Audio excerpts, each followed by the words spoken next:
बिस्मिल्लाहिर्रहमानिर्रहीम। बोलते कालम के साथ मैं आमिर रज़ा खान। और देख ले वही हुआ जिसका डर था कि एक तरफ मुज़ाकरात का खेल खेला जाएगा और दूसरी तरफ अपनी फ़ौजों को आगे बढ़ाया जाएगा। ये मैं नहीं कह रहा, ये इंटरनेशनल मीडिया कह रहा है और उन्होंने सैटेलाइट तस्वीर भी जारी कर दी हैं जिसमें अब्राहम लिंकन और उसके साथ मौजूद इंटरसेप्टर्स और मिसाइल बोट्स को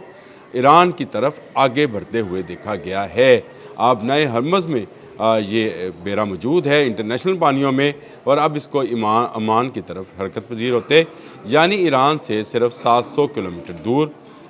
जो है सफ़र करते हुए देखा गया है। यानी इसका सफ़र अब ईरान की जानिब खलीज फ़ारिस की जानिब है। एक तरफ जनेवा में मुज़ाकरात आज हो रहे हैं, वहाँ पर अमेरिका बिलवास्ता यानी अमान के ज़रिए ही मुज़ाकरात कर रहा है और डोनाल्ड ट्रंप ने रात ये बात कही अपने उस एयरफोर्स वन में, उस जहाज़ में जिसमें वो चंद मखसूस सहाफ़ियों को या यूट्यूबर्स को साथ लेकर जाते हैं जिनसे वो रास्ते में बात करते हैं। और बात क्या कर रहे थे? बात ये कर रहे थे कि आज होने वाले मुज़ाकरात में जो कि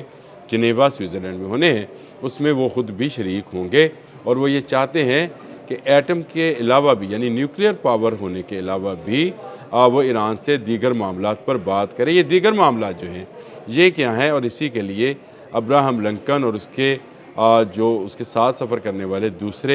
तबाहकुन जहाज़ हैं उनको आगे बढ़ाया जा रहा है और आगे इस तरह से बढ़ाया जा रहा है कि वो ईरान की सरहद के यानी ईरान के से समुद्री नाटिकल माइल्स में पहुंचने वाले हैं। और इसके बाद क्या होगा? इसके बाद जंग ही होगी। ये जंग हमें रुकती हुई किसी सूरत नज़र नहीं आती है, चाहे जाए कि कोई बड़ी कुव्वतें जैसे चीन और रूस है वो मुदाखलत करें और अमेरिका को उसके इन नापाक अज़ाइम से रोकें। लेकिन एक तरफ ईरान में जब न्यूक्लियर के लिए रजामंद हुआ ईरान के वो अपनी न्यूक्लियर पावर जो है यहाँ अपने न्यूक्लियर रिएक्टर जो हैं उनमें यूरेनियम की अफसरदगी का अमल जो है उसको रोकता है, जब इस पर एग्री नज़र आया तो अब नई शराइत रख दी गई। यानी एक के बाद एक शर्त जो है वो रखी जाएगी और भेड़िए और भेड़ वाला वो खेल खेला जाएगा जिसमें कहा जाएगा कि अगर तुमने पानी गदला नहीं किया तो तुम्हारी माँ ने किया था, इसलिए तुम्हें इसकी सज़ा दी जाएगी। तो ये वही मामला है कि अब जब न्यूक्लियर पर बात करने के लिए ईरान अपनी एटमी क़ुव्वत पर बात करने के लिए तैयार हुआ तो कहा गया कि अब मज़ीद मामलात भी हैं और मैं बराह रास्त इसमें बिला वास्ता इसमें शामिल, यानी बराह रास्त नहीं किसी के तवस्सुत से इसमें शामिल होगा। लाज़मी बात है कि अमान को इसमें रखा गया है कि अमान जो है वो सालसी का किरदार अदा करे या मीडिएटर का किरदार अदा करेगा। सालसी तो नहीं कहनी चाहिए क्योंकि अमेरिका सालसी के लिए नहीं अपनी शराइत मनवाने के लिए आ रहा है। और यही वजह है कि ईरान के ख़िलाफ़ अमेरिका जो है अपनी फ़ौजी क़ुव्वत को आहिस्ता आहिस्ता मिडल ईस्ट में जो है मशरिक़ वस्ता में बढ़ा रहा है और ये हर तरफ से उसने ईरान को घेरे में लेने के लिए कर दिया है। उसका जेराल्ड आर फोर्ड भी जो है वो महवे सफ़र है और अभी चंद दिन के बाद आज मंगल है, जुम्मे के रोज़ वो भी इन्हीं पानियों में पहुंच जाएगा यानी मिडल ईस्ट में होगा। और उसके बाद आप अमेरिका की देखिएगा मगरूर होना और अमेरिका का देखिएगा अपने मुतालबात को तस्लीम कराना। ये जो डोनाल्ड ट्रंप ने जहाज़ के अंदर बात कही है कि जनेवा मुज़ाकरात में सिर्फ न्यूक्लियर प्रोग्राम पर बात नहीं होगी, उसको रोल बैक करने की बात नहीं होगी, दीगर मामलात भी डिस्कस किए जाएंगे। ये दीगर मामलात में मैंने कल बताया था कि नेतन्याहू रोते हुए गए हैं कि हमें बचाओ, ईरान का मिसाइल प्रोग्राम पूरे मिडल ईस्ट को तबाह कर सकता है, इतना हैवी प्रोग्राम है उनका। और इसके बाद वो ICBM पर काम कर रहे हैं, इंटरकॉन्टिनेंटल बैलिस्टिक मिसाइल पर। बैलिस्टिक मिसाइल्स की पूरी सीरीज़ मैंने आपको पढ़ के बताई थी कि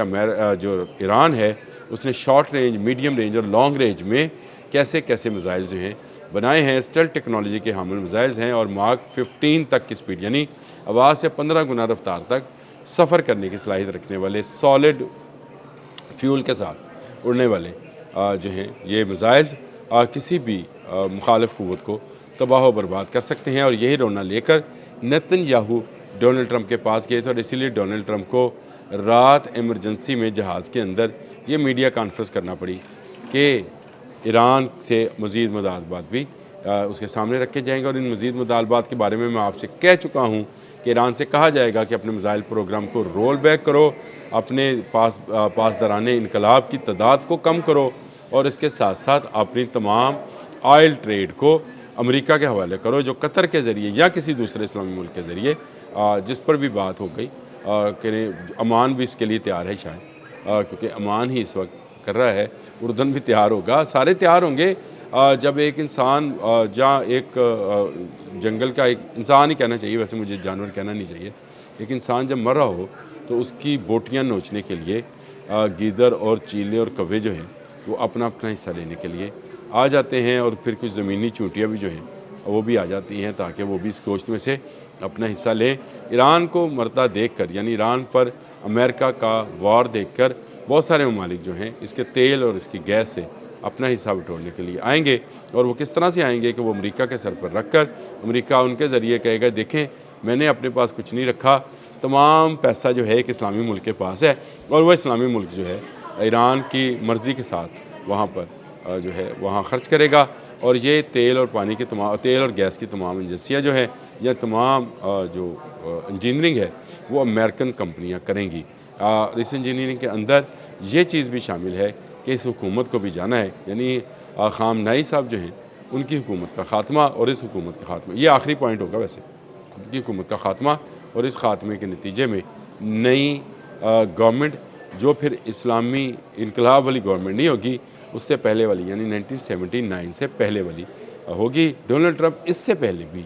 ایک بیان میں جو کہ چھپا بھی تھا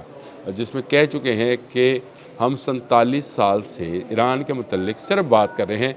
عمل کا وقت اب ہے، ایران میں گورنمنٹ کی تبدیلی کے لیے ان کے پاس لوگ موجود ہیں، اور میں نے اس پر ویلاگ بھی کیا تھا کہ ایران میں میر جعفر اور میر صادق جو ہیں وہ مل چکے ہیں امریکہ کو، اور اس لیے امریکہ جو ہے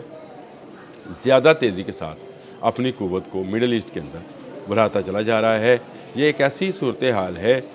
جس پر میں جتنا تبصرہ کرنا چاہوں کم ہے، لیکن اس وقت ایران کو تمام اسلامی ممالک کی ضرورت ہے۔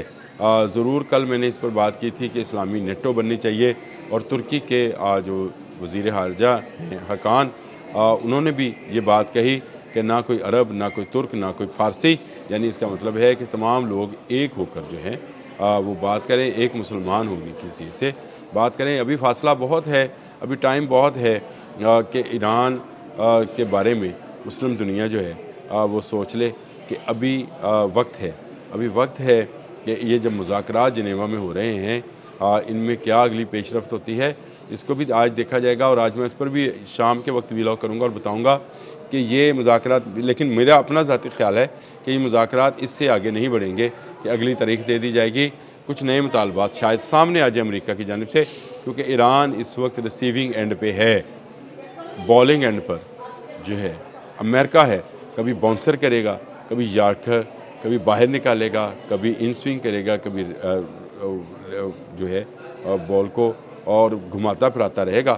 لیکن وہ ایران پر قبضہ کرے گا۔ یہ میرا پہلے دن سے موقف ہے کہ ایران پر وہ نظریاتی طور پر، ایران پر وہ معاشی طور پر، ایران کے وہ وسائل پر قبضہ کرے گا، وہ ایران پر اپنی حکومت قائم نہیں کرے گا، اپنی کٹ پتلیوں کی حکومت جو ہے وہ ایران پر قائم کرے گا، اور اس کے بعد وینزویلا کی طرح اس کا تیل نچوڑ کر پی جائے گا، عراق کی طرح اس کا تیل چوس جائے گا، کویت کی طرح اس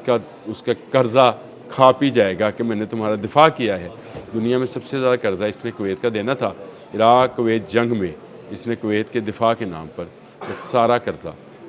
معاف کروا لیا، اور اب یہ ایران کے در پہ ہے۔ اب تک کے لیے اتنا ہی، اللہ حافظ۔